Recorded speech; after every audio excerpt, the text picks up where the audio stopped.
안녕하세요. 안녕하세요. 반갑습니다. 우리가 에베소서를 공부한 지도 꽤 오래됐죠. 오늘이 에베소서 이제 7번째 시간입니다. 에베소서 4장 말씀 한번 열어주실까요? 에베소서 4장 1절부터 16절까지 있는 말씀을 함께 나누도록 하겠습니다. 오늘 비가 많이 와서 오시는데 많이 어려웠을 텐데 그래도 비와 상관없이 함께 예배하러 주님께 나온 것들에 대해서 감사를 드립니다. 오늘 에베소 7장 말씀을 통해서 우리가 그동안 7번째 시간을 통해서 그동안 우리가 생각하지 못했던 부분들을 좀 알게 되시기를 원합니다. 우리 에베소 4장 1절부터 16절까지를 같이 한번 읽어볼까요? 네, 같이 한번 읽도록 하겠습니다. 시작! 그러므로 주 안에서 갇힌 내가 너희를 권하노니 너희가 입에 합당하게 대하여 모든 겸손과 온유로 하고 오래 참음으로 사랑 가운데서 서로 용납하고 평안에 매는 줄로 성령이 하나 되게 하신 것을 힘써 지키라. 몸이 하나요 성령도 한 분이시니 이와 같이 너희가 부르심의 한 소망 안에서 부르심을 받았느니라. 주도 한 분이시요 믿음도 하나요 세례도 하나요 하나님도 한 분이시니 곧 만유의 아버지시라. 만유 위에 계시고 만유를 통일하시고 만유 가운데 계시다. 우리 각 사람에게 그리스도의 선물의 분량대로 은혜를 주셨나니 그러므로 이르기를 그가 위로 올라가실 때에 사로잡혔던 자를 사로잡으시고 사람들에게 선물을 주셨다 하였도다. 올라가셨다 하였은즉 땅 아래 낮은 곳으로 내리셨던 것이 아니면 무엇이냐? 내리셨던 그가 모든 하늘 위에 오르신 자니 이는 만물을 충만하게 하려 하시니라. 그가 어떤 사람은 사도로 어떤 사람은 선지자로 어떤 사람은 중간자로 어떤 사람은 목사와 교사로 삼으셨으니 이는 성도를 온전하게 하여 봉사의 일을 하게 하며 그리스도의 몸을 세우려 하심이라. 우리가 다 하나님의 아들을 믿는 것과 아는 일에 하나 되어 온전한 사람을 이루어 그리스도의 장성한 분량이 충만한 데까지 이르리니 이는 우리가 이제부터 어린아이가 되지 아니하여 사람의 생수와 간사한 유혹에 빠져 온갖 교훈의 풍조에 밀려 유혹하지 않게 하려 합니다. 오직 사랑 안에서 참된 것을 하여 범사에 이르기까지 살았지라. 그는 어린이 곧 그리스도라. 그에게서 온 몸이 한 마디를 통하여 도움을 받음으로 연결되고 결합되어 각 지체의 분량대로 역사하여 그 몸을 자라게 하여 사랑 안에서 스스로 세우느니라. 네. 우리 에베소서를 보면서 에베소서를 통해서 우리가 그동안에 배웠던 것들을 좀 다시 한번 이렇게 되새겨 보기를 원합니다. 우리가 에베소서 1장부터 3장까지를 계속 쭉 보았잖아요. 1장부터 3장까지에서 무엇을 가르쳤냐면 우리가 원래 어떤 사람이었는가 하는 것을 우리에게 보여주셨습니다. 우리가 원래는 이방인이었고 원래 우리가 하나님의 진노를 받을 만한 하나님의 심판을 받게 되면 우리가 그 영원한 불못에 던지올 수밖에 없는 그 같은 사람이었다는 것을 에베소서 1장부터 3장까지에서 말해주고 있죠. 그런데 우리 신분이 어떻게 됐습니까? 바뀌었죠. 우리 신분이 바뀌었습니다. 왜 신분이 바뀌었나요? 예수 그리스도 때문에 우리의 신분이 바뀌게 되었습니다. 예수 그리스도 하나님의 아들이 이 세상의 구원자로 오신 거예요. 예수 그리스도 하나님의 아들이 이 세상의 구원자가 이 세상에 오셨다는 것을 사복음서 마태, 마가, 누가, 요한복음을 통해서 우리는 분명히 알 수 있습니다. 그 사복음서를 통해서 하나님께서 그 아들을 이 세상에 보내주셨구나 하는 것을 우리는 분명히 알 수 있죠. 그래서 예수님이 하나님의 아들로서 이 세상에 오셔서 사람이 되셨잖아요. 그래서 그 하나님의 아들이신 예수 그리스도께서 십자가에 달려 죽으심으로 생명의 생명을 낳아서 우리가 이방인이었는데, 우리가 하나님의 심판을 받으면 하나님의 그 심판에 의해서 우리가 영원한 불못에 던져질 것 같은 운명을 가진 사람이었는데, 예수 그리스도 그분 때문에, 그분이 나를 대신해서 죽어주심으로써 나를 구원하셨잖아요. 나를 하나님의 심판에서 영원한 불못에 던져질 우리를 영원한 생명을 얻게끔 바꿔주신 거죠. 그래서 우리의 운명이 바뀐 것입니다. 원래 우리는 그렇게 하나님의 심판을 받게 되면 지옥에 던져질 것 같은 운명을 가진 사람들이었지만, 이제 우리의 운명이 바뀌어서 예수 그리스도를 통해서 우리가 영원한 생명을 갖게 되는 것 같은 사람으로 바뀌게 된 거죠. 그게 에베소서 1장부터 3장까지 해서 우리가 원래 어떤 사람이었는지, 근데 우리의 운명이 어떻게 바뀌게 되었는지를 자세하게 설명해 주고 있습니다. 그러면 이제 사도 바울이 4장부터 6장까지 해서는 어떤 얘기를 하냐면, 그렇다면 우리가 어떻게 살 것이냐. 그렇게 우리의 삶이 바뀌었는데, 바뀐 우리가 그러면 어떻게 살 것인가. 우리도 원래 이방인이었고 하나님을 알지 못했던 것 같은 사람들이었는데, 그렇다면 그 운명이 바뀌었다면, 우리가 지옥에 던져질 것 같은 운명에서 우리가 영원한 생명을 가진 자로 우리의 삶이 바뀌었다면, 그렇다면 우리는 어떻게 살 것인가 하는 것을 에베소서 4장부터 6장까지 해서 우리에게 이야기해 주고 있는 것입니다. 특별히 이제 오늘 4장을 시작하기 때문에 4장 1절부터 16절까지 해서는 은사에 대해서 말씀하고 있거든요. 은사에 대해서. 우리 은사가 어떻습니까? 하나님께서 왜 우리에게 은사를 주셨죠? 그 은사, 나에게 정말 은사가 있는가 하는 것도 우리는 많이 헷갈려 합니다. 혼돈해야 하는 것이죠. 그런데 하나님께서 우리 모두에게, 하나님께서 부르신 모든 사람들에게 하나님의 뜻을 위해서, 무엇을 위해서요? 하나님의 뜻을 위해서. 그렇습니다. 나를 위해서가 아니라, 나를 위해서 은사를 주신 게 아니라 하나님의 뜻을 위해서, 하나님께서 어떻게 하실지, 하나님이 어떤 계획을 가지고 계신지를 우리가 이 세상 가운데 나타내기 위해서 우리에게 은사를 주신 거예요. 우리 각 사람에게, 우리 모두에게, 한 사람도 빠짐없이 하나님께 부르신 모든 사람들에게 다 은사를 주셨습니다. 그래서 그 은사를 가지고 우리가 그 하나님을 섬길 수 있도록 도와주신 거죠. 이제 그 내용이 우리가 오늘 배울 에베소 4장 1절부터 16절까지 자세히 나와 있습니다.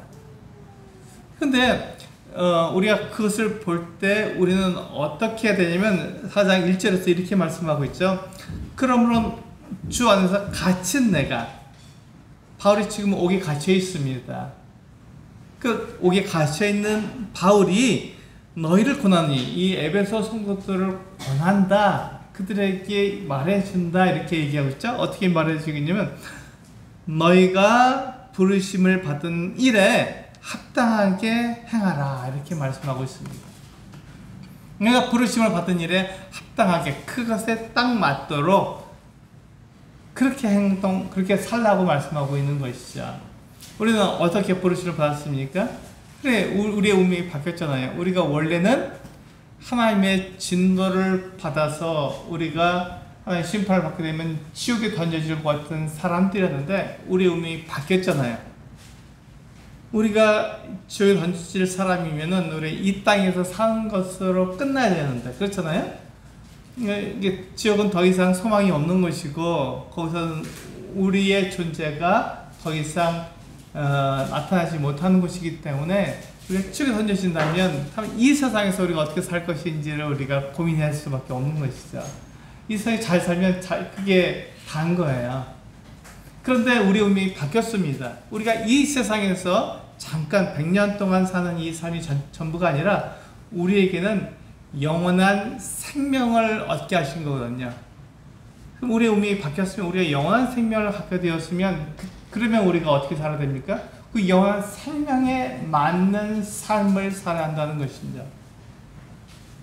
우리가 이 세상에서 잠깐 100년 동안 살다가 말 것 같으면, 그렇다면 100년 동안 우리 잘 살아야 됩니다. 다른 사람들에게 막 인정도 받고 높임도 받고 다른 사람 위에 서서 막 군림하고 이런 삶이 맞는 거예요. 이 세상이 전부라면 그렇게 살아야죠. 그게 끝인데, 그렇게 살고 끝인데, 당연히 이 세상에서 우리가 최선을 다해서 다른 사람보다 더 나은 삶을 살 수 있도록 그렇게 사는 것이 맞습니다. 그런데 우리의 운명이 바뀌었잖아요. 어떻게 바뀌었죠? 우리는 다만 100년 동안 이 세상에서 사는 것이 아니라 우리 영원히 살게 된 거예요. 영원한 삶을 살게 우리의 운명이 바뀌게 된 것이죠. 그렇다면 우리는 그 영원한 생명에 맞는 삶을 우리가 살아야 되는 것이죠. 그게 바로 4장 1절에서 우리에게 말씀하고 있는 것입니다. 너희가 부르심을 받은 그 부르심에 합당하게 생활하라, 합당하게 행하라, 이렇게 말씀하고 있는 것이 바로 그것입니다. 내가 전에는 어떤 사람이었는가? 나는 하나님도 없는 사람이었고 이 약속에 대해서 외인이었고 전혀 소망도 없는 사람이었고 하나님도 없는 사람이었습니다. 우리 그 에베소 2장에서 그렇게 우리에게 말씀하고 있잖아요. 우리는 원래 진노의 자녀였잖아요. 그런데 그런 우리를 어떻게 했다고? 우리를 살려주셨다고요. 우리에게 영원한 생명을 주셨다고요.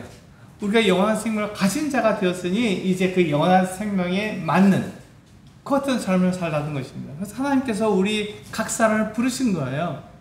아니, 나 같은 사람을 왜 불러? 이렇게 생각하기가 쉽죠. 그런데 그렇지가 않아요. 하나님께서는 그 뜻을 갖고 계시고 그 계획에 쓰여서 우리 각 사람을 부르신 거예요. 하나님의 뜻을 위해서. 이게 중요합니다. 우리 각 사람을 부르실 때 나를 위해서, 나에게 영원한 생명을 주시기 위해서, 나를 살리기 위해서 나를 부르신 것이 아니라 하나님의 뜻, 하나님의 계획을 이루기 위해서 우리 각 사람을 부르셨다고요.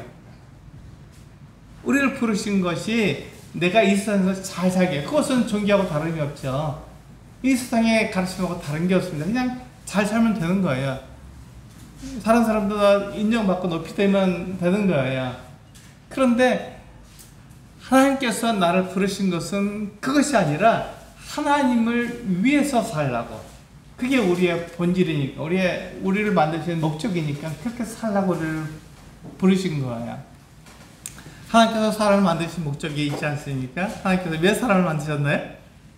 네, 하나님의 대리인으로 살라고, 하나님의 대리인으로 살라고 우리를 만드셨어요. 그런데 사람들은 어떻게 삽니까? 예, 사람들이 선악을 알게 하는 나무의 열매를 따먹은 그 이유가 뭐냐면 내가 하나님처럼 되려고, 내가 하나님처럼 되기 위해서 선악을 알게 하는 나무의 열매를 따먹은 거거든요. 하나님이 없어도 돼. 내가 하나님이니까. 내가 이제 하나님처럼 살 거야. 내가 선과 악, 좋고 옳고 그런 것을 판단하는 기준이 내가 될 거야. 하나님, 지금까지는 하나님이 그 기준이 되었다면 이제는 하나님 필요 없어. 내가 선악, 옳고 그름의 판단의 기준이 이제 내가 될 거야. 내가 옳다고 생각하면 그 옳은 거고, 내가 그렇다고 생각하면 그런 거지. 하나님 무슨 소용이 있어 하고 사람이 하나님을 떠나게 된 것이죠. 그게 죄입니다. 그게 죄예요. 사람이 하나님을 떠난 것이 죄입니다. 하나님을 떠나서 어떻게 했죠, 사람들이? 그 다음에 자기를 위해서 살려고 온갖 악한 일을 행하게 된 것이죠. 온갖 악한 일. 하나님을 떠났기 때문에 그때부터는 내가 다른 사람보다 높이 되기 위해서 온갖 악한 일을 한 거예요. 여기에는 우리가 말하는 좋은 일도 포함되어 있습니다. 다른 사람에게 잘해주는 것 좋은 일이잖아요. 선한 일이잖아요. 근데 그것도 역시 하나님을 떠나서 나를 다른 사람보다 더 나은 사람으로 되기 위해서라면 그것도 역시 악한 일이 되는 것이죠. 하나님의 기준에 의하면. 내 기준에서 볼 때는 그게 좋은 일이죠. 착한 일이에요. 나에게 잘해주니까 그게 좋은 일이지만 하나님의 기준으로 봤을 때는 그것 역시 악한 일이 되는 것입니다. 왜냐하면 그것을 통해서 내가 너보다는 내가 더 낫지, 당신보다는 내가 좀 더 나아, 난 착한 사람이야, 나는 좋은 사람이야, 이렇게 말을 하기 때문에 그건 역시도 하나님을 떠나서 내가 그와 같은 일을 하게 된다면 그건 역시도 잘못된 것이라는 것입니다. 그래서 우리는 이 성경은 무엇을 말씀하냐면 내가 하나님을 떠나서 하는 모든 일이 다 악한 일이다. 그것이 다 죄다, 악한 일이다. 이렇게 말씀하고 있는 거예요. 하나님을 떠났기 때문에. 그러면 우리가 그래서 하나님께서 우리 사람들에게 하나님께로 돌아오라고 부르신 거예요. 그게 바로 부르심입니다. 그게 부르심이에요. 우리의 마음대로 이 세상을 살던 우리가 이제 하나님께로 돌아가게 되면 이제 하나님을 위해서 살기 때문에 그게 바로 하나님의 부르심입니다. 하나님께서 우리를 그렇게 부르신 거예요. 하나님을 위해서 살도록 우리를 부르신 것이죠. 원래의 목적대로 우리가 살도록 우리를 다시 불러주신 거예요. 그래서 그에 맞게끔 살으라고 우리를 불러주신 거예요. 그에 맞게 사는 게 무엇입니까? 우리 여기서 보시면 우리 골로새서 한번 볼까요? 우리 에베소인가요? 에베소 뒤에 빌립보서 바로 뒤가 골로새입니다. 골로새 1장 13절에 보시면 원래 골로새서하고 에베소하고 비슷합니다. 굉장히 비슷한 책이에요. 그래서 골로새서를 읽으면 에베소에서 잘 이해가 되지 않았던 부분들을 잘 이해할 수 있습니다. 그래서 골로새서 좀 읽기를 말씀을 드립니다. 골로새 1장 13절과 14절을 보시면 이렇게 말씀하고 있습니다. 같이 한번 읽어볼까요? 골로새 1장 13절과 14절 시작. 그가 우리를 흑암의 권세에서 건져내사 그의 사랑의 아들의 나라로 옮기셨으니 그 아들 안에서 우리가 속량 곧 죄사함을 얻었도다. 그렇습니다. 이게 우리의 운명이 바뀐 거거든요. 우리는 원래가 흑암의 권세 아래에서 살던 사람들이잖아요. 그런데 우리를 어떻게 했다고요? 우리를 불러내셨다고요. 거기에 그 흑암의 권세에서 우리를 불러내셔서 우리를 어디로 옮기셨다고요? 그의 사랑의 아들의 나라로 우리를 옮기신 거예요. 그러니까 우리는 영원한 생명을 가지고 살아가게 되었죠. 그리고 그래서 우리가 14절에 보시면 우리가 그 아들 안에서 우리가 그와 같은 사랑의 아들의 나라로 우리가 옮겨진 그 이유가 뭐냐면 14절에 그 아들 안에서 예수님 안에서 우리가 속량 곧 죄사함을 얻었기 때문이다. 이렇게 말씀하고 있습니다. 우리가 죄사함을 받지 않았다면 우리가 이와 같은 삶을 살 수가 없죠. 근데 우리가 그 아들 안에서 예수 그리스도 안에서 우리가 죄사함을 얻었기 때문에 이제 우리는 그 같은 삶을 살아가야 한다라고 말씀하고 있는 것입니다. 그렇게 하기 위해서 우리가 에베소 4장 2절에 보시면 이렇게 말씀하고 있죠. 뭐라고 말씀하고 있냐면 모든 겸손과 온유로 하라고 첫 번째 세 가지를 말씀하고 있는데요. 2절에서 첫 번째는 뭐라고 말씀하고 있냐면 모든 겸손과 온유로 하라고 말씀하고 있습니다. 우리 따뜻한 분이십니까? 우리 성도들은 따뜻해야 돼요. 차가운 사람이 되어서는 안 됩니다. 이게 온유거든요. 온유라는 말이 부드럽고 따뜻하다라는 말을 가지고 있잖아요. 근데 우리 그리스도인들이 차가우면 안 됩니다. 세상은 차갑게 살라고 우리에게 가르쳐 주고 있죠.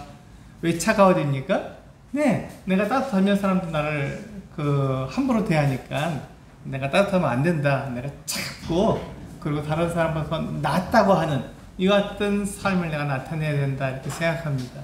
그래서 그냥 강하게 말하고 내가 너무 똑똑해 이렇게 말하도록 그렇게 우리들에게 가르쳐주고 있는 게 세상입니다. 그런데 성경은 우리에게 뭐라고 말씀하시냐면 겸손과 온유로 따뜻함으로 우리가 대하라 이렇게 말하고 있는 거예요. 근데 겸손은 무엇입니까? 네, 우리가 원래 하나님께 받은 그 자리를 지키는 것이 겸손입니다. 우리가 겸손 그러면 나를 낮추는 것을 겸손이라고 생각하고 있어요. 이거 맞습니다. 맞지만 그러나 나를 낮추는 것이 무엇이냐면 나에게 맡겨진 그 일을 온전히 수행하는 것을 우리는 나를 낮추는 것이라고 말할 수 있습니다. 그러니까 만약에 내가 하나님의 말씀을 전하는 사람이 어떻게 됩니까? 네, 하나님의 말씀을 연구해야 됩니다. 그래서 그것을 성도들이 잘 알 수 있도록 부지런히 성경을 연구해서 잘 가르쳐 줘야 되는 것이죠. 그렇게 잘할 때 그 사람은 겸손한 사람이라고 말할 수 있습니다. 우리 학교 선생님은 어떻게 합니까? 학교 선생님답게 아이들을 사랑하고 아이들에게 이 지식을 잘 가르쳐 주는 사람이 되어야 되는 것이죠. 그 사람이 겸손한 사람입니다. 자기를 막 그냥 크게 보이려고 학교 선생님에도 불구하고 그렇게 하지 않습니다. 그냥 학교 선생님답게 아이들에게 그렇게 잘 가르쳐 주는 사람이 겸손한 사람입니다. 그리고 우리가 사업하는 사람이 어떻게 해야 됩니까? 사업을 잘해야 됩니다. 그 사람이 겸손한 사람이죠. 이와 같이 우리가 다른 사람이 되려고 하지 않고 나에게 주어진 그 일에 최선을 다하는 것을 우리는 겸손하다고 말합니다. 내가 집안일을 하는 사람이라면 집안일을 내가 잘해야 합니다. 그래 겸손한 사람이죠. 우리는 그것에 대해서 왜 나는 이런 일을 해야 되나 하고 내가 생각할 수 있고, 그런 일을 하면 내가 겸손한 사람이라고 생각하지 못할 때가 있지만, 그러나 그런 일을 나에게 주어진 그 일을 내가 최선을 다해서 할 때 그것을 그 사람을 우리에게 가르쳐서 겸손한 사람이라고 말을 합니다. 우리 한번 잘 생각해 보시기 바랍니다. 내가 겸손하게 살아가고 있는지, 아니면 내가 다른 사람이 되기 위해서 나에게 주어진 그 일을 하지 않고 다른 사람이 되기 위해서 내가 막 애를 쓰고 있는지 한번 생각해 보시기 바랍니다. 그리고 두 번째로 우리에게 오래 참음을 하고 말씀하고 있습니다. 겸손하고 온유하라고 말씀하시고, 두 번째로 우리에게 오래 참으라고 말씀하십니다. 그래서 다른 사람이 나에 대해서 나쁘게 행동하는 것에서 우리는 참아야 합니다. 근데 이 오래 참으라고 하니까 우리는 무조건 견뎌야 한다고 생각하는데, 거기에 또 한 가지를 우리가 더해야 합니다. 무엇을 더해야 되냐면, 우리 참는 것은 내가 옳다고 여기는 그 일에도 상대방이 잘못했죠. 상대방이 그런 그와 같은 일임에도 불구하고 그것을 참아내는 것을 오래 참는다라고 말을 합니다. 근데 이게 굉장히 어려워요. 이것처럼 어려운 일이 없습니다. 내가 옳고 다른 사람이 잘못했어요. 근데 그것을 참아내야 됩니다. 그걸 참는다는 게 이게 쉬운 일인가요? 굉장히 어렵죠. 이것처럼 어려운 일이 없습니다. 내가 옳으니까 내가 옳은 것을 사람들에게 나타내고 싶은, 다른 사람에게 나타내고 싶은 거예요. 내가 옳아, 넌 잘못됐어 라는 것을 알려주고 싶은 거죠.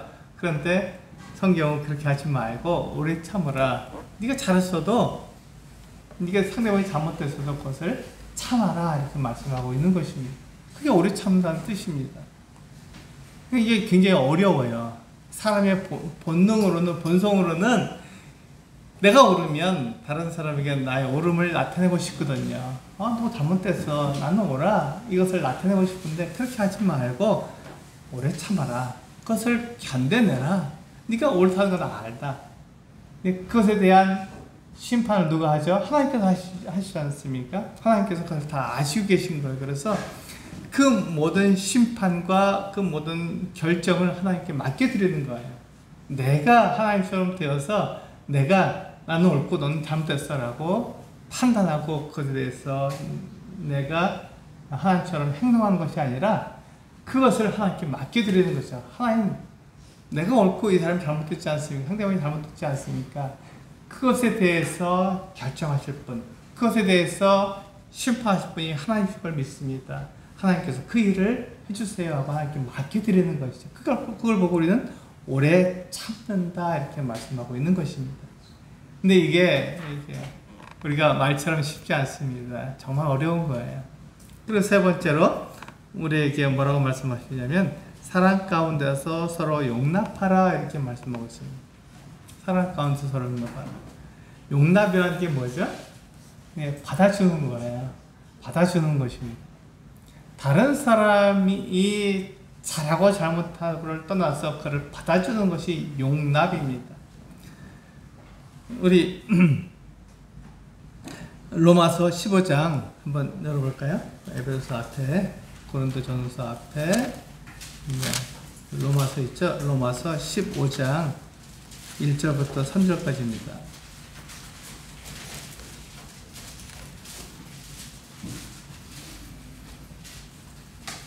로마서 15장 1절부터 3절까지의 말씀을 같이 한번 읽어볼까요? 네, 같이 읽겠습니다. 시작. 믿음이 강한 우리는 마땅히 믿음이 약한 자의 약점을 담당하고 자기를 기쁘게 하지 아니할 것이라. 우리 각 사람이 이웃을 기쁘게 하되 선을 이루고 덕을 세우도록 할지니라. 그리스도께서도 자기를 기쁘게 하지 아니하셨나니 기록된 바 주를 비방하는 자들의 비방이 내게 미쳤나이다 함과 같으니라. 여기 보시면 그리스도의 예를 사도 바울이 우리들에게 들어서 보여주고 있습니다. 3절을 보시면 그리스도께서도 자기를 기쁘게 하지 아니했다라고 말씀하고 있는 거죠. 이 말은 무슨 말이냐면 그 뒤에 보시면 주를 비방한 자들의 비방이 나에게 미쳤다 이렇게 얘기하는 거죠. 나에게 임했다. 예수님이 비방을 받으신 그 비방, 어떤 비방이 되어 있는데 다른 성경에 보면은 욕이라고 되어 있습니다. 그러니까 예수님이 욕을 받으신 거죠. 욕을 받으신 거예요. 예수님이 욕을 받을 만한 일을 했습니까? 그렇지 않잖아요. 그런데 예수님이 욕을 받으셨어요. 근데 그 욕을 누구에게 했냐면 하나님께 한 거예요. 사람들이 하나님 이거 심한 거 아닙니까? 하나님 왜 나에게 이런 일을 하셨습니까? 하나님을 자꾸 우리가 욕하는 것이죠. 그 욕이 누구에게 미쳤다고요? 예수님에게도 미쳤다는 것입니다. 그런데 그 예수님은 그것에 대해서 판단할 수 있어요. 그것에 대해서 심판할 수 있습니다. 그래서 징계할 수 있는 거죠. 우리가 너 잘못했어. 너 그렇게 하면 안 돼. 왜 나한테 욕을 해? 하나님께 왜 욕을 해? 그러면서 그 사람을 징계할 수 있는 거예요. 그런 권능이 예수님께 있죠. 그렇게 되면 예수님이 자기를 기쁘게 하는 것입니다. 얼마나 만족해요. 그런데 이 3절을 보면 그리스도께서도 자기를 기쁘게 하지 아니하셨다 이렇게 말씀하고 있는 것이죠. 예수님도 욕을 받으시면 그 욕을 받으시는 것에 대해서 사람들에게 그대로 갚지 않으셨다는 거예요. 그 욕을 받으셨다는 것이죠. 왜요? 이 15장 1절에서 말한 그 말씀을 이루기 위해서 믿음이 강한 우리는 마땅히 믿음이 약한 자의 약점을 감당하기 위해서. 예수님은 믿음이 강하시잖아요. 예수님 하나님의 아들이시니까 언제나 믿음을 갖고 계시죠. 완전하신 분이십니다. 그래서 예수님이 우리 사람들의 그 약한 것들, 의심하는 것들, 그런 것들을 받아주시기 위해서 믿음이 강한 자가 마땅히 믿음이 약한 자의 약점을 담당하는 것이죠. 그렇게 하기 위해서 예수님은 친히 자기가 욕을 받으신 거예요. 그렇게 할 때 예수님의 그 능력으로 얼마든지 그것을 되갚아 줄 수 있고 그들을 심판할 수 있지만 그렇게 하지 않으신 것이죠. 왜냐하면 예수님은 믿음이 강한 자로서 믿음이 약한 자의 약점을 담당하실 그 같은 일을 행하셨기 때문에 그렇습니다. 그래서 우리들에게도 예수님이 그렇게 사셨다면 우리도 그렇게 살아야 되지 않겠느냐라고 우리들에게 바울이 말하고 있는 거예요. 네가 옳다는 건 안다. 네가 잘하고 있다는 것도 안다. 다른 사람이 너에게 실수하고 잘못하고 그런 것을 하나님이 다 아신다. 그러나 그 사람도 어떻게 된다고요? 사랑을 받을 자격이 있다라고 말씀하신 거죠. 우리 원래 에베소 4장으로 돌아가 보시면요. 에베소 4장에서 그렇게 말씀하고 있잖아요. 4장 그 2절 맨 마지막에 보면요. 사랑 가운데서 서로 용납하라고 되어 있잖아요. 그 사람도 사랑을 받을 자격이 있다는 것입니다. 그 사람 잘못했는데요? 죄를 지었는데 어떻게 그 사람이 사랑을 받을, 하나님의 사랑을 받을 만한 자격이 있나요? 네. 역으로 생각해서 나를 본다면 어떻습니까? 내가 하나님께 사랑을 받을 자격이 있나요? 없죠. 없는 사람입니다. 근데 하나님이 나를 사랑하셨잖아요. 그건 마찬가지로 하나님께서 그 사람에게 사랑을 베푸시는 거죠. 언제까지요? 그가 이 세상에 살아있는 동안 하나님께 심판하시기 전에는 하나님께서 심판하시기 전까지는 그에게 사랑을 나타내야 한다는 것입니다. 그 사람이 어떤 일을 했든지 어떤 잘못을 했든지 그것과 상관없이 그 사람도 하나님의 사랑이 필요하다는 것이죠. 그래서 그 사람을 용납하라고 말씀합니다. 사랑 가운데서. 사랑 가운데 우리에게 용납하라고 말씀하십니다. 이게 바로 부르심을 받은 사람들이 그 부르심에 합당한 삶을 사는 모습입니다. 그래서 4절, 3절에서 보시면 평안에 매는 줄로 성령이 하나 되게 하신 것을 힘써 지켜라. 이렇게 말씀하고 있잖아요. 우리는 어떻게 하나가 되었죠? 누구와 함께 하나가 되었습니까? 네, 이방인들이 유대인과 하나가 된 거예요. 이방인들이 원래는 아무런 소망도 없었잖아요.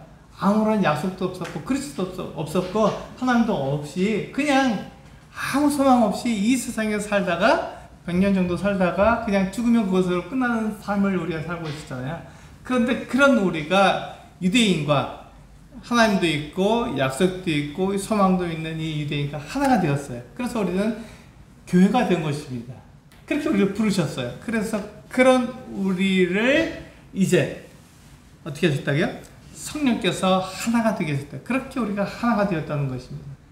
하나가 되었으니 어떻게 하라고요? 그렇게 살아라고요.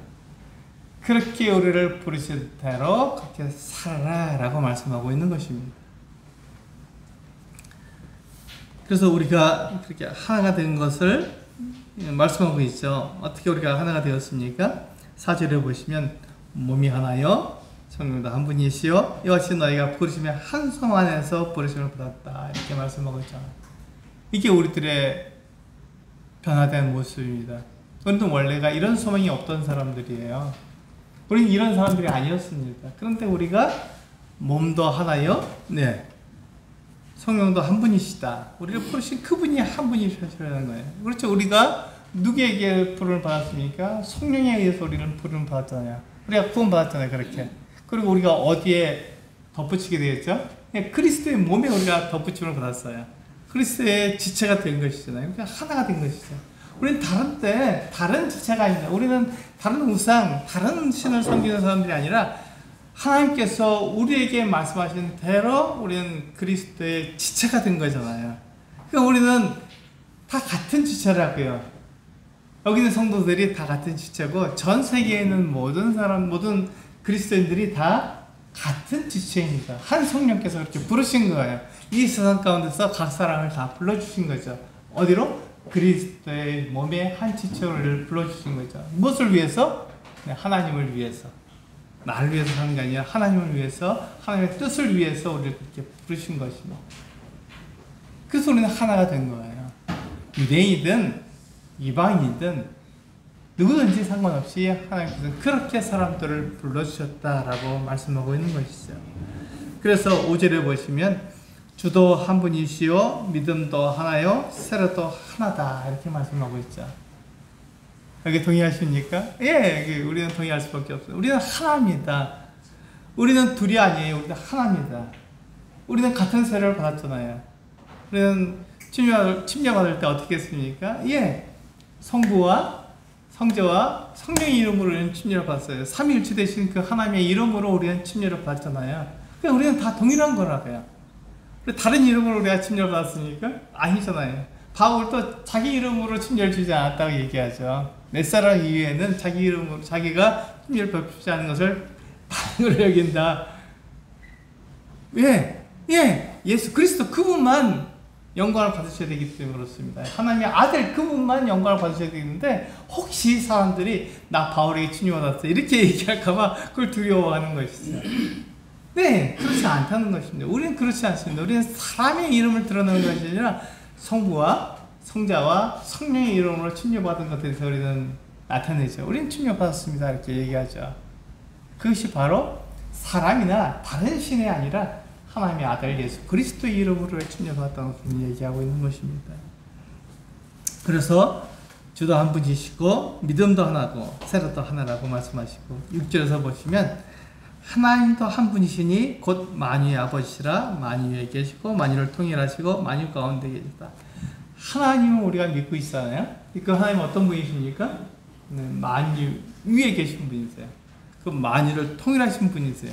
그리고 만유 안에 계신 분이에요. 우리가 이것에 대해서 종종 오해하고 있는 것이 그렇다면 하나님은 이 만물 안에 계시지 않느냐? 그 만물이 곧 하나님 아니냐? 이렇게 해서 범신론을 얘기하는 분들이 있어요. 근데 그렇지 않습니다. 하나님이 로마서 1장 20절에 보면은 이 만물을 통해서 거기에 하나님의 신성, 하나님의 그 놀라운 모습들을 볼 수 있다라고 말씀하신 것은 그것을 지으신 그 하나님을 우리가 알 수 있다는 것이죠. 그러니까 사람을 보면 지금 바깥에 볼 수 없으니까 사람을 보면 사람 몸을 이렇게 지으신, 사람의 손을 이렇게 만드신, 사람의 눈을 이렇게 만드신 하나님이 얼마나 지혜로우신가 하는 것을 알 수 있잖아요. 우리 그냥 겉으로 드러난 자기 자신을 볼 때도 그렇잖아요. 내 손을 볼 때 어떻게 이렇게 엄지손가락을 따로 이렇게 분류해서 이렇게 지울 수 있도록 이렇게 만드셨을까? 어떻게 다 똑같은 피부인데 눈은 이렇게 유리알처럼 이렇게 만들 수 있을까? 이런 것들을 생각하면 여기에 뭐가 들어있다고요? 하나님의 지혜, 하나님의 그 능력이 거기에 들어있다는 것을 바르게 알 수 있는 거예요. 아, 그렇구나. 하나님이 우리 사람을 지으셨구나 하는 것을 바르게 알 수 있죠. 그런데 하나님이 나를 지으셨다고 해서 내가 하나님이다 이렇게 말하면 잘못된 거죠. 그것은 아닙니다. 그것을 말하라고 하나님께서 나를 그렇게 지으신 것이 아니잖아요. 그래서 우리는 범신론을 믿는 것이 아니라 모든 것에 다 하나님이 있다, 이렇게 하나님이다 이렇게 말하고 있는 것이 아니라, 이 모든 것들은 하나님이 지으신 것이고 하나님은 그 모든 것들을 지으신 창조주시다 이렇게 구분하는 거예요. 피조물과 창조주를 구분하는 것이죠. 근데 그것을 구분하지 않으면 우리가 범신론이 됩니다. 그것에 대해서 우리는 오해하지 말아야 되는 것이죠. 그래서 하나님께서 모든 것 위에 계시고 모든 것을 통일하시고 모든 것 안에 계시는 분이세요. 하나님이 안 계신 것이 없는 것이죠. 하나님은 그래서 무소부재하다라는 말을 우리 쓰잖아요. 그게 바로 하나님이 계시지 않는 곳은 없다. 하나님 모든 곳에 계신다 이렇게 말씀하고 있는 것이죠. 그래서 우리는 하나님이 만물 위에 계시고 만물을 통일하시고 만물 안에 계시는 그렇게 무소부재하신 그 하나님을 우리가 믿고 있다는 거예요. 그래서 우리는 하나다 이렇게 말씀하고 있는 것이죠. 그래서 우리는 하나입니다. 우리가 둘이 아니라 우리 하나죠. 다른 하나님을 믿는 게 아니라 그 하나님을 믿고 있기 때문에 우리는 하나가 되었습니다. 그래서 우리가 4장 1절부터 6절까지는 우리가 그 하나님을 위해서 우리가 어떻게 부르심을 받느냐 하는 것에 대해서 말씀하고 있죠. 7절부터 16절까지는 은사에 대해서 말씀하고 있는 거예요. 제가 이제 드리고자 하는 말씀 거기에 들어있죠. 우리 7절부터 한번 보시면요. 우리 각 사람에게 그리스도의 선물의 분량대로 은혜를 주셨나니, 이렇게 시작하면 이 7절이 시작되는데, 여기서 이제 7절부터 10절까지는 뭘 얘기하고 있냐면, 그렇다면 우리에게 은사를 주신 그 예수 그리스도는 누구시냐 이렇게 말씀하고 있는 거예요. 그가 누구신데 우리에게 은사를 줄 수 있느냐 이렇게 말씀하고 있는 거죠. 바울이 우리에게 그냥 예수님이 우리에게 은사를 주셨습니다 이렇게 말하는 게 아니라 우리에게 은사를 주신 그분은 하나님의 아들이다라는 것을 우리에게 얘기해주고 있는 것이죠. 이거 굉장히 중요한 내용입니다.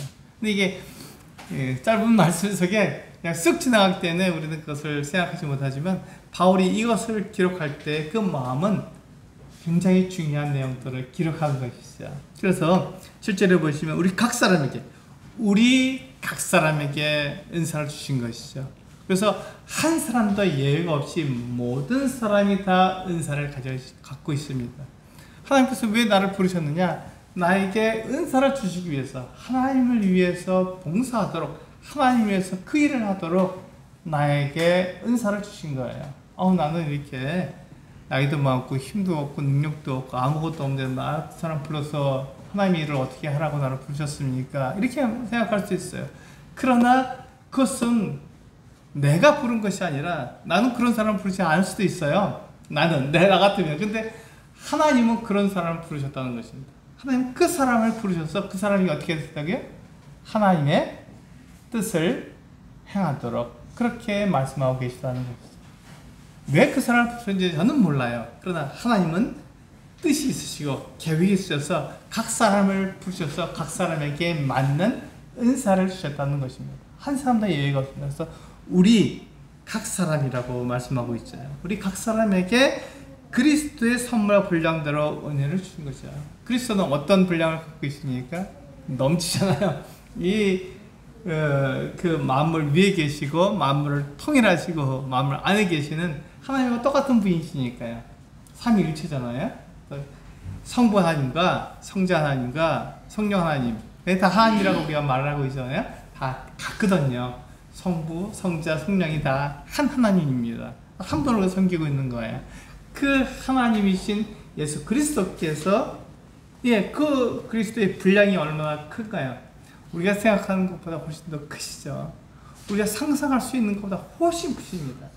이 온 우주가 얼마나 큽니까? 우리들 이 지구에서 그냥 우리가 살고 있는 딱 한 평을 얻기 위해서 우리가 열심히 일을 하고 있는데, 그러나 예수님은 이 온 우주를 지으신 분이에요. 이 온 우주는 우리가 속해 있는 이 태양계가 속해 있는 은하가 우리 은하 같은 것이 천조개가 넘는다고 말씀하고 있어요. 우리 은하 안에 우리 지구 같은 별이 천조개가 들어있는데 그 은하가 또 천조개가 넘는다고 말합니다.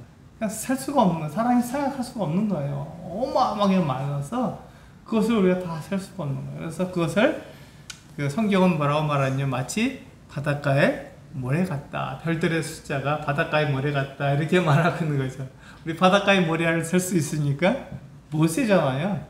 그것처럼 하늘의 별들이 이렇게 많다는 것이죠. 그러니까 그것을 다 창조하신 분이 누구십니까? 예수 그리스도예요. 예수 그리스도께서 그 모든 것들을 창조하셨어요. 그러니까 그분의 분량은 우리가 생각하는 것 이상으로 크신 분이죠. 우리가 상상할 수 없는 것 같은 분량을 가지고 계십니다. 근데 그분이 나를 부르신 거예요. 그분이 나를 택하신 거예요. 그분의 계획 가운데서, 그분의 뜻 가운데 나를 부르셔서 그분을 위해서 살라고 나에게 은사를 주신 거예요. 그러니까 그 은사가 얼마나 놀랍고 큰 것이겠습니까? 그래서 그 능력은 우리가 이루 말할 수가 없는 거예요. 우리가 능력이 없어서 하나님을 못 섬기겠습니다 라고 말하는 것은 거짓말입니다. 내가 그렇게 섬길 만한 것 같은 그 열정이 없는 것 뿐이죠. 내가 섬기려고 한다면 하나님께서 그 능력을 내게 주시는 거예요. 그리스도께서 그 능력을 나에게 주십니다. 그 능력이 바로 은사잖아요. 얼마든지 주님을 섬길 수 있습니다. 다만 그것을 내가 하지 않으려고 하는 것 뿐이지요. 그래서 예수 그리스도께서 나에게 은사를 주셨다는 말은 어떤 능력을 나에게 주셨다는 말입니다. 힘을 주셨다는 것이죠. 그것은 일을 하나님을 위해서 할 수 있는 어떤 능력을 나에게 주셨기 때문에, 재능을 나에게 주셨기 때문에 그것을 위해서 그것을 가지고 우리가 이 세상에서 예수 그리스도를 나타내는 어떤 삶을 살도록 우리를 부르신 거예요. 부르심에 합당하게 살라고 우리를 말씀하셨잖아요. 그게 바로 부르심에 합당하게 살도록 우리에게 은사를 주신 거죠. 각 사람에게. 우리 각 사람에게 은사를 주신 것이죠. 그리스도의 분량에 따라서. 그런데 그걸 어떻게 주셨냐면요, 8절과 9절을 보시면 이렇게 말씀하고 계시잖아요. 그러므로 이르기를 그가 위로 올라가실 때 사로잡혔던 자들을 사로잡으시고 사람들에게 선물을 주셨다 하였도다. 올라가셨다 하셨은즉 땅 아래 낮은 곳으로 내리셨던 것이 아니면 무엇이냐, 이렇게 말씀하고 있어요. 예수님께서 사람들을 위해서 하나님의 아들이신데 하나님 보좌 우편에 앉아 계셨던 그분이 사람들을 위해서 사람이 되셔서 이 땅에 내려오셨습니다. 그것만 우리는 놀랍잖아요. 어떻게 하나님께서 사람이 되실 수 있을까 하고 놀랍잖아요. 그런데 그분이 거기에서 멈춘 게 아니라 그보다 더 나아지셔서 자신을 죄인으로서 십자가에 달려 죽으시기까지 해서 했던 것이죠. 그래서 그분이 무덤에 묻히신 거, 사람처럼 무덤에 묻히신 거예요.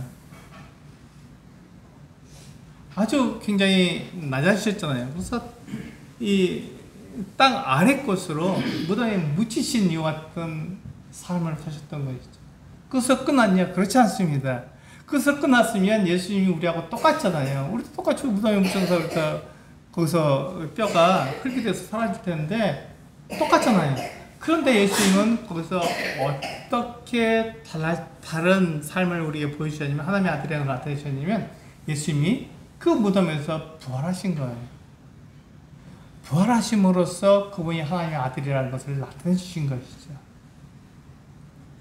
우리 부활이라고 그러니까 뭐 그냥 너무 가벼운 걸 생각하는데, 우리 중에서 그 누구라도 부활할 수 있는 사람이 있습니까? 죽음을 이기고 내가 다시 살아날 수 있는 사람이 있습니까? 한 사람도 없습니다. 고대로부터 지금까지 수많은 사람들이 이 세상에 살았지만 단 한 사람도 그 죽음을 이기고 다시 살아날 수 있는 사람이 없어요. 단 한 사람도. 예수 그리스도 그분만 부활하신 것입니다. 죽음을 이기고 다시 살아나신 거예요. 무덤에 묻힌 지 사흘 만에 그분이 하나님의 아들이라는 것을 나타내기 위해서 그 무덤문을 열고 나오신 거예요. 그분이 살아계심을 나타내 보여주신 거죠. 그것을 믿지 못하니까, 사람들이 믿지 못하니까, 그 제자들도 믿지 못하니까, 특별히 그 도마에게 요한복음 21장에서 20장에서 말씀하고 있잖아요. 내가 바로 그다. 내가 바로 하나님의 아들이다. 이게 도마야, 네가 나와 함께 3년 동안 같이 다녔는데 네가 나를 믿지 못한다면 와라. 그래서 네 손을 내 이 못자국에 넣어보고 네 손을 내 옆구리 창자국에 넣어봐서 믿는 자가 되라. 믿음 없는 자가 되지 않고 믿는 자가 되라. 이렇게 말씀하셨어요. 그때 이 도마가 예수님께 나의 주시오, 나의 하나님이십니다. 이렇게 고백을 했거든요. 그게 도마의 고백입니다. 그게 도마의 고백이에요. 그래서 이 도마가 예수님의 제자였지만 예수님을 믿지 못했지만 예수님 부활하신 것을 믿지 못했어요. 사람이 어떻게 부활해? 사람이 어떻게 죽은 사람이 어떻게 다시 살아날 수 있어? 라고 도마가 얘기했지만 예수님은 그 도마에게 나타나셔서 보여주시면서 나는 너를 위해서 십자가에 달려 죽은 그 하나님의 아들 예수 그리스도라는 것을 보여주신 거예요. 그래서 네가 네 손가락으로 내 이 못자국을 넣어보고 네 손으로 내 옆구리에 한번 넣어보고 그래서 믿음 없는 자가 되고 믿는 자가 되라고 말씀해 주신 것이죠. 그때 이 도마는 예수님이 하나님의 아들이라는 것을 믿었습니다.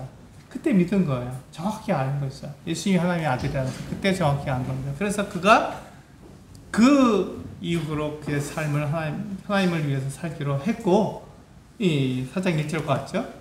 부르심이 합당한 삶을 살게 되었고, 그가 인도에까지 와서 인도에서 복음을 전하다가 선교했던 이 어떤 모습을 우리에게 보여주고 있습니다. 그게 도마의 삶이에요.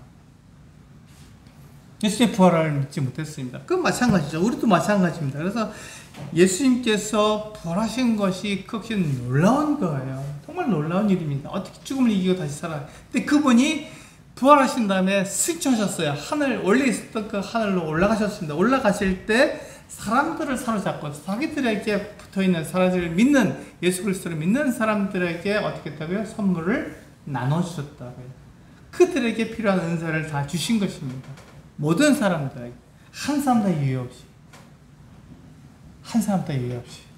나는 은사가 없어요 말하는 그 사람이 없도록 모든 사람들에게 예수 그리스도께서 은사를 나눠주실 것입니다. 그래서 10절에 보시면 내리셨던 그가 곧 모든 하늘 위에 오르신 자니 이는 만물을 충만하게 하려 하심이라. 그렇습니다. 예수 그리스도는 만물을 충만하게 하시는 분이세요. 그렇게 하시기 위해서 모든 사람들에게 은사를 주셨어요. 그래서 그들이 자기를 위해 살지 않고 하나님을 위해서 살도록 만들어 주신 것입니다. 11절에 보시면 그래서 그 은사를 주셨는데 그 은사가 5가지로 나와 있습니다. 어떻게 말씀하고 있냐면 11절에 그가 어떤 사람 은사를 주셨는데 어떤 사람에게는 뭐 어떻게 사도로 부르셨다고. 그게 사도의 은사를 주신 거예요. 또 어떤 사람은 선지자로서의 은사를 주신 거죠. 또 어떤 사람은 복음 전자로 부르신 거예요. 약간 다르죠. 복음을 전하기 위해서 그 사람들은 온 땅을 돌아다니면서 예수께서 하나님의 아들이시라는 것을 분명히 드러낸 것이죠. 사람들이 그것을 믿지 못하니까 예수님이 왜 하나님의 아들이신지 그것을 정확하게 알려주는 그 같은 일을 했던 것이죠. 그게 바로 복음 전도자들이에요. 그것도 어떤 사람들은 목사와 교사로 부르셨잖아요. 그래서 교회를, 한 지역 교회를 잘 돌보는 목사가 있는 것입니다. 목회자들이 있는 거예요. 그들을 통해서 교회가 온전하게 다스려지고 교회에 여러 가지 사람들이 들어올 때 그 사람들에 대해서 분별하고 그 사람들을 올바르게 성장하도록 가르쳐주고 하는 것들을 목사가 하는 거예요. 목회자가 그 같은 일들을 합니다. 그럼 교사는 무엇을 합니까? 성경을 열심히 연구하는 거예요. 성경을 열심히 연구해서 성경의 이 말씀들은 이와 같은 뜻을 가지고 있습니다라는 것을 알려주는 거죠. 하나님께서 성경에 말씀해 주셨으니까요. 하나님의 뜻이 무엇인지를 알 수 있도록 알려주셨으니까 성경을 열심히 연구하는 거예요. 그것을 그 학자들, 그 교사들을 통해서 목자들이 그것을 성경을 잘 알게 되는 거죠. 저도 학자가 아닙니다. 그래서 학자들이 연구해 놓은 것들을 열심히 찾아 읽어요. 그래서 이렇게 된 거구나 하는 것을 알게 되죠. 찾아보는 거예요. 사전을 찾아보고 지도를 찾아보고 성경을 찾아보고 여러 번역본들을 찾아보고 또 학자들이 연구해 놓은 그런 이 주석들을 찾아보고 그래서 거기에서 하나님 말씀이 바로 그것을 말씀하고 있는 것을 알 수 있는 것이죠. 그렇게 되었을 때 어떻게 됩니까? 성도들에게 올바로 가르쳐 줄 수 있는 거예요. 올바로 가르쳐 줄 수 있는 거죠. 그렇게 해서 성도들이 하나님을 향해서 살아갈 수 있도록 도와주는 것이죠. 그게 바로 하나님께 주신 은사대로 살아가는 것입니다. 그런데 우리가 지금은 이 사도나 또 선지자들의 그 같은 은사는 사라졌잖아요. 그건 초대교회 때 사용된 것이고 지금은 사도도 없고 선지자도 없지 않습니까? 지금은 그래서 복음 전하는 사람들 그리고 목사들 그리고 교사들이 남아있는 거예요. 이 세 가지 은사가 교회 안에서 각 성도들을 돌아보고 있는 것입니다. 그들에게 우리가 감사하고 있는 것이죠. 근데 하나님, 예수 그리스도께서 그들에게 어떤 은사를 주신 이유가 뭐라고 되어 있습니까? 우리 12절 보시면 굉장히 중요한 거죠. 12절 이렇게 별표를 하셔서 여러 번 읽어보시길 바랍니다. 12절이 굉장히 중요합니다. 사장 우리 1절부터 16절까지 해서 핵심적인 그 같은 구절이 12절입니다. 은사를 주신 목적이 거기 나타나 있으니까요. 12절 같이 한번 읽어볼까요? 시작. 이는 성도를 온전하게 하여 봉사일을 하게 하며 그리스도의 몸을 세우려 하십니다. 바로 우리에게 은사를 주신 그 이유가 뭐냐면 성도를 온전하게 만드는 것입니다. 나에게 어떤 은사가 있으면 그 은사를 가지고 나를 자랑하거나 나를 나타내는 것이 아니라 다른 성도들을 온전하게 세워주는 것에 은사의 목적이 있습니다. 다른 성도들을 온전하게 세워주는 것이죠.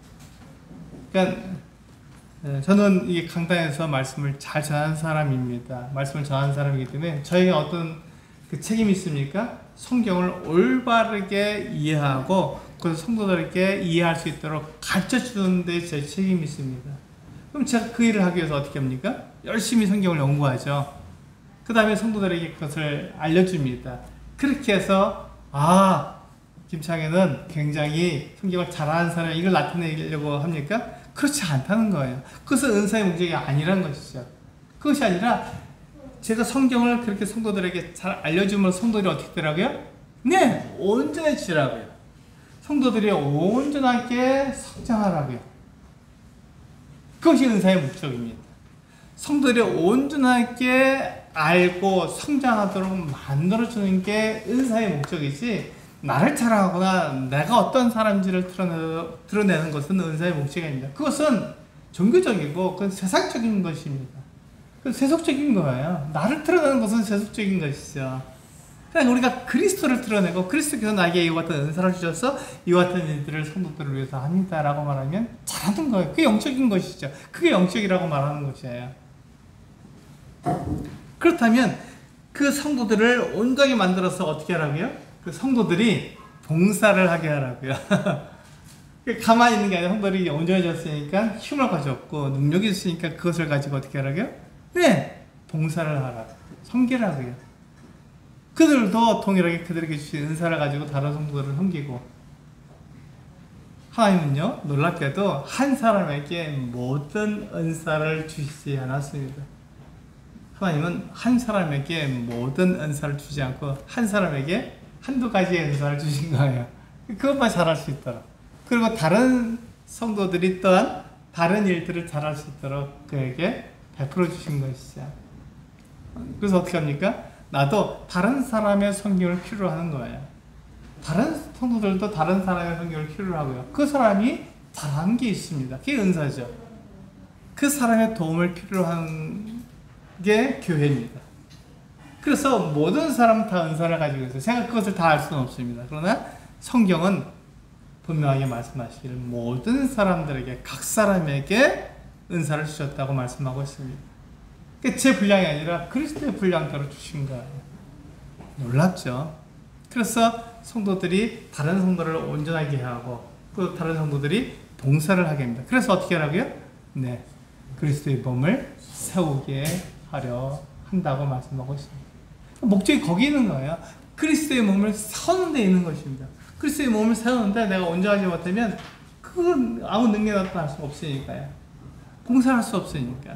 그래서 우리가 온전하게 만들기 위해서 각 은사가 각자에게 주신 대로 그것을 꼭 교회에서 섬기도록 하시는 것이죠.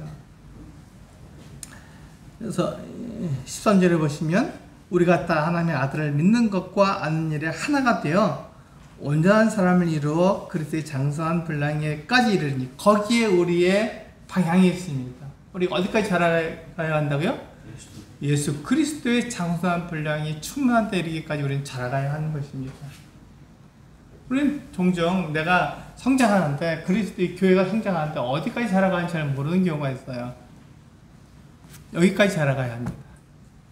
우리가 태어나서 우리가 몸으로 많이 비유하는데요. 우리가 태어나서 우리 머리가 시키는 대로 우리 몸이 하지 않습니다. 하지 않아요. 처음에 우리 애기들 보면 연습하잖아요. 머리가 시키는 대로 몸이 따라갈 수 있도록 막 훈련합니다. 어디까지 훈련하죠? 성인이 될 때까지. 성인이 됐다는 건 뭐냐면 머리가 시키는 대로 몸이 움직여진다는 거예요. 그럼 이렇게 해, 그럼 이렇게 하고, 이런 말을 해, 그럼 그런 말을 하고 하는 것이 머리가 시키는 대로 몸이 움직여주는 거거든요. 그런데 그것을 하지 못하는 것은 어린아이죠. 그래서 13절을 보면 14절에 보면은 이렇게 말씀하고 있죠. 이는 우리가 이제부터 어린아이가 되지 아니하여 사람의 속임수와 간사한 유혹에 빠져 온갖 교훈의 풍조에 밀려 요동하지 않게 하려 함이라. 이게 무슨 말이냐면 우리가 어린아이라면 이런 특징을 갖고 있다는 거예요. 내가 어린아이인지 아닌지 어떻게 알 수 있느냐? 이 특징을 보면 알 수 있다는 거죠. 내가 속임수, 유혹 이런 거에 내가 흔들린다면 나는 여기까지 어린아이입니다. 내가 경고하지 못하니까 내가 다 장성하지 못했기 때문에 내가 어린아이입니다. 그리고 맨 마지막에 되어 있죠. 뭐라고 되어 있어요? 온갖 교훈의 풍조에 밀려 요동한다면 나는 어린아이입니다. 그게 어린아이의 특징이니까요. 그러니까 내가 확실하게 예수님이 하나님의 아들이시다는 것을 내가 믿지 못하고 그게 맞나? 이렇게 흔들리고 있다면 나는 지금까지 어린아이죠. 그러니까 나는 성장할 필요가 있는 거죠. 어디까지 성장해야 됩니까? 네, 그리스도의 장성한 분량에 이르기까지 거기까지 나는 성장해 가야 하는 것입니다. 거기까지 내가 도달하지 못하면 여전히 어린아이의 같은 모습에 있다는 것이죠. 나에게 은사가 있지만 그 은사를 내가 온전히 사용하지 못하고 있다는 말이 되는 것입니다. 내가 성인이 아니니까요. 그러니까 내가 그 은사를 사용하기 위해서 부지런히 그렇게 성장해 가야 한다는 것입니다. 이 성장이 우리의 목표입니다. 그래서 나에게 은사를 주신 이유가 뭐냐면 바로 성장하기 위해서입니다. 그리스도의 몸을 세워가기 위해서, 그리스도의 장수한 분량이 충만할 때까지 내가 성장하기 위해서, 그것을 15절과 16절에서 다시 한번 반복하고 있어요. 15절과 16절 제가 읽겠습니다. 여기 보시면 지금까지 제가 말씀드린 것들을 요약하고 있잖아요. 15절과 16절을 제가 읽을 테니까 잘 한번 보세요. 뭐라고 되어 있냐면 오직 사랑 안에서 참된 것을 하여 범사에 그에게까지 자랄지라. 우리가 자라가야 할 방향을 말씀하고 있죠. 그는 머리니 곧 그리스도라. 우리가 그리스도에게로 우리가 자라가야 합니다. 머리가 그리스도가 시킨 일을 우리가 해야 된다는 것이죠. 그것을 위해서 우리가 부르심을 받았습니다. 16절을 보시면 그에게서 온 몸이 각 마디를 통하여 도움을 받음으로 연결되고 결합되어 각 지체의 분량대로 역사하여. 그렇습니다. 각 지체가 받은 그 은사의 분량대로 하나님께서 우리 각 사람을 아시거든요. 우리가 넘치게 주시지 않고 우리가 모자라게 주시지 않습니다. 각 사람에게 필요한 분량대로 필요한 은사를 필요한 능력대로 주시는 것이 하나님의 지혜입니다. 그 주셔서 역사해서 그 각 지체를 통해서 우리가 연결되고 결합되는 거예요. 한 사람에게 그걸 다 주시지 않으셨다는 거죠. 모든 사람에게 주셨다는 것이죠. 그래서 어떻게 한다고요? 그 몸을 여기서 자라게 한다 이렇게 되어 있습니다. 그 몸을 자라게 하는 거예요. 은사를 주시는 그 목적은 잘 안 돼 있습니다. 그래서 사랑하면서 스스로 세우느니라. 맨 마지막에 사랑이라고 우리에게 말씀하고 있죠. 우리는 사랑 가운데 이해를 해야 하는 것입니다. 우리가 사랑하지 않으면 아무도 우리를 이와 같이 대하지 않습니다. 예수 그리스도께서 우리에게 사랑으로 대하셨기 때문에 우리는 거듭났고 구원받았고 우리가 하나님의 자녀가 되었습니다. 우리는 하나님의 사랑을 받을 만한 사람들이 아니었지만 하나님께서 우리에게 사랑을 나타내 주신 것이죠. 마찬가지로 우리가 다른 사람에게도 그 같은 사랑을 나타내서 우리는 용납해야 된다. 받아줘야 하는 것이죠. 내가 옳든지 옳지 않든지 그와 상관없이 모든 사람을 우리가 받아야 합니다. 그래서 하나님의 사랑을 나타내야 하는 것이죠. 그렇게 될 때 우리는 하나가 되어서 그리스도의 장성한 분량에 이르기까지 성장할 수 있게 되는 것입니다. 우리 여러분께 성도님들이 하나님의 이 마음을 알고 하나님께서 우리 각자에게 주신 어떤 은사를 통해서 그것으로 다른 성도를 온전하게 만들어서 봉사하게 하는, 그래서 교회가 성장하게 되는 아름다운 교회가 되기를 원합니다. 우리 주님께서 이와 같은 능력을 우리에게 주셨기 때문에 주님 믿고 살아가는 성도들 되시기 바랍니다. 기도하시겠습니까?